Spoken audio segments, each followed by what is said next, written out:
What's up, y'all? I'm back.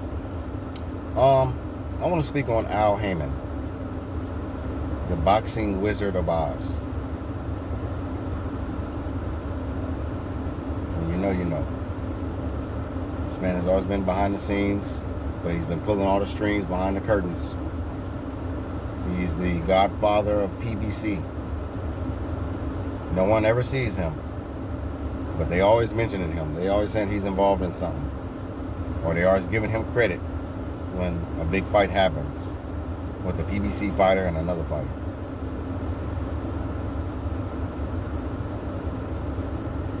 But I'm gonna have to put a little more respect on Al Haymon. I get it now. I get why Al Haymon was trying to stop Errol Spence from fighting Bud Crawford. If in fact he really is his advisor, and he was advising him like, hey, you know what, man? I don't think you should go that direction with this Bud Crawford guy. Let's keep it PBC, man. I got. How about this fighter right here? How about so and so? But see, this was the issue with Errol. Errol Spence, his ego and his pride got in the way, and he had no other options. I mean, think about it. And I've said this in video months ago, even last year. Like, where the hell else was he going to do? I'm like, where was he going to go? Jermell Charlo has all the belts right now, currently, at 154. And he's good friends. He's a stablemate with Errol Spence. So Errol Spence and Jermell Charlo are good friends. So everybody knew that Errol Spence was not going to move up to 154 to try to challenge Jermell Charlo for his undisputed titles, all his belts, and the supremacy. But after he fought Ugas, that's when he went to avoiding Bud Crawford again. And this guy, he hid behind his promoters, the media. He allowed the machine to protect him. And he really didn't, it started, remember, this Thurman situation started coming up to where they said, oh, he's going to move up to 154 and he's going to fight Thurman. And they allowed this to play out. They was fooling the public, bamboozling everybody into thinking that it was going to be Thurman and Errol Spence next, not Errol Spence and Crawford. And then what happens? All of a sudden, everybody started really, I already peeped game. Those of us who was already consciously aware of the propaganda games that they were playing with Crawford, we knew that this was some foul stuff. And we knew that this would look really, really bad on Errol Spence if he would have took this fight with Thurman. A guy he said he would not fight. A guy who has no titles, what was he going to challenge him? What was the risk? You should have just fought Boots Ennis if that was going to be the case. Because Boots Ennis had more, he was ranked higher and had more of a threat and could sell more, in my opinion. Well, maybe not sell more, because Thurman, he has a name. But at the same time, just that it didn't seem like it made sense for Errol Spence to fight Thurman. But turns out, big time heads, whoever it is, they were like, excuse me, wait a minute, this is ridiculous. There's no way. Why is Errol being approved? You the president of Suleiman, WBC, you goofies? What is wrong with you people? You're going to give him a special privilege to fight Thurman outside of the division that he has belts in. For what now? Come on now. And then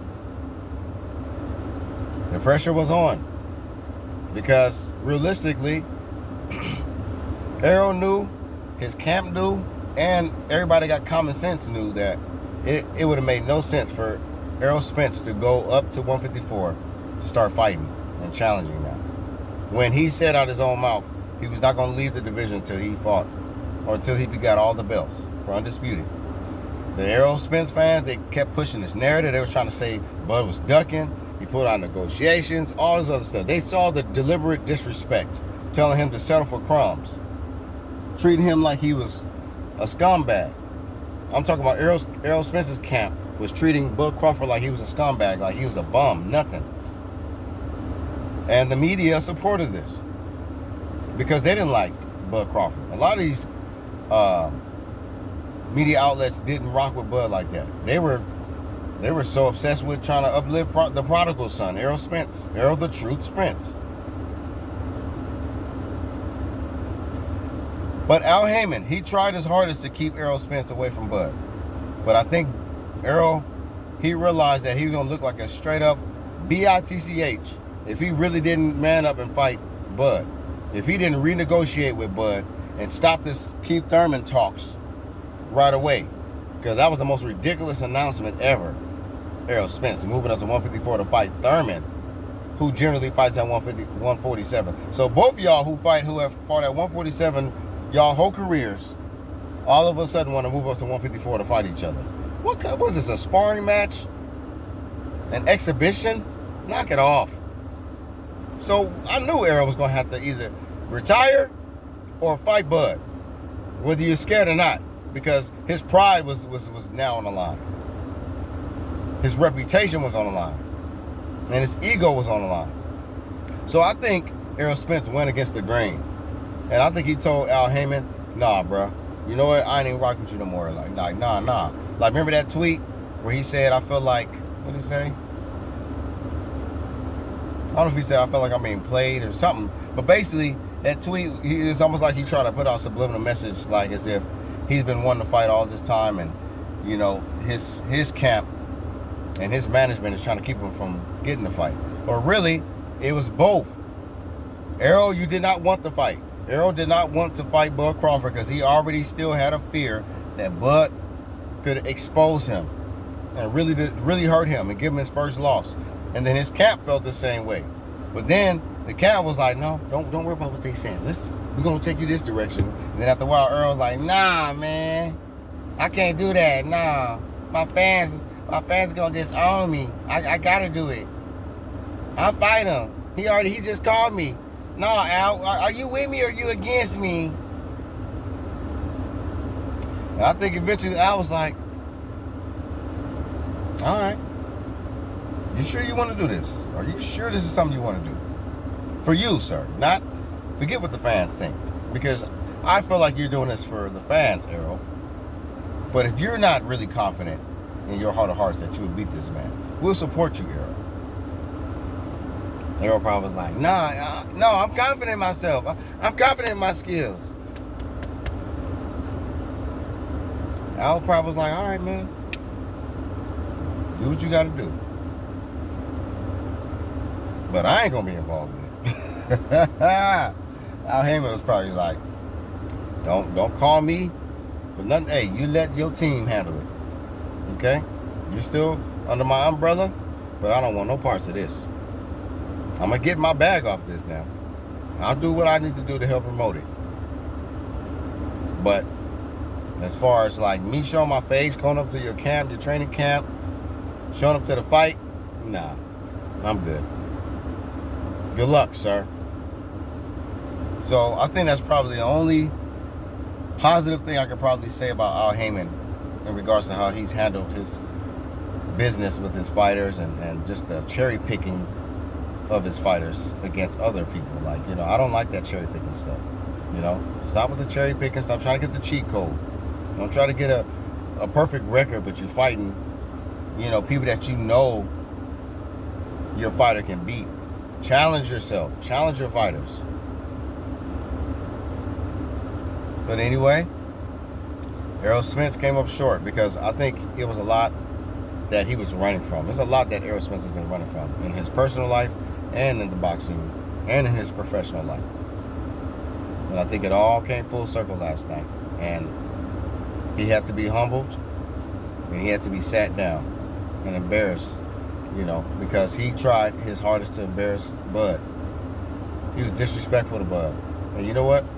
Bud was so brilliant because he killed him with kindness. He still was respectful to him, or he did go back and forth, as far as like, them speaking their piece on what they feel they'll be able to do to each other in the ring. But overall, Bud, he's a caring man, and he knows that this man is a family man just like he is. He knows that he's a father just like he is.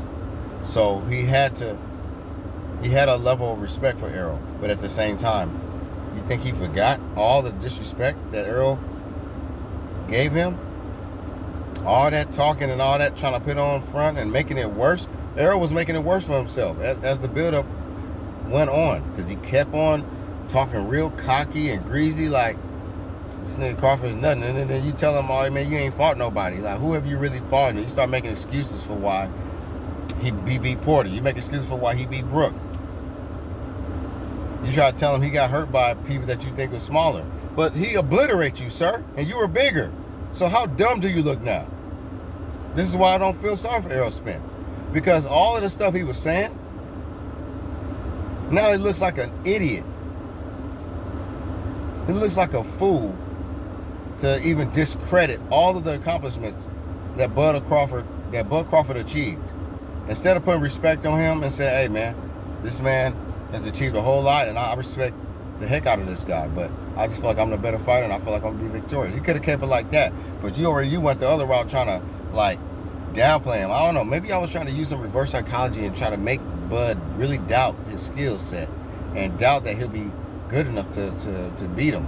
Maybe that was the best chance for Errol, to just keep trying to use the fact that he got this whole big old cult behind him, cult, C-U-L-T, behind him, and he felt like as long as he come in with that arrogance and that ego, he gonna have that psychological edge on Bud. But he didn't realize that Bud was already locked in and ready to destroy him.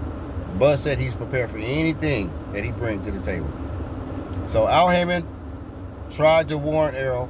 I believe that. Allegedly, I believe that Errol was warned by Al Haymon and tried to keep Errol away from Bud Crawford.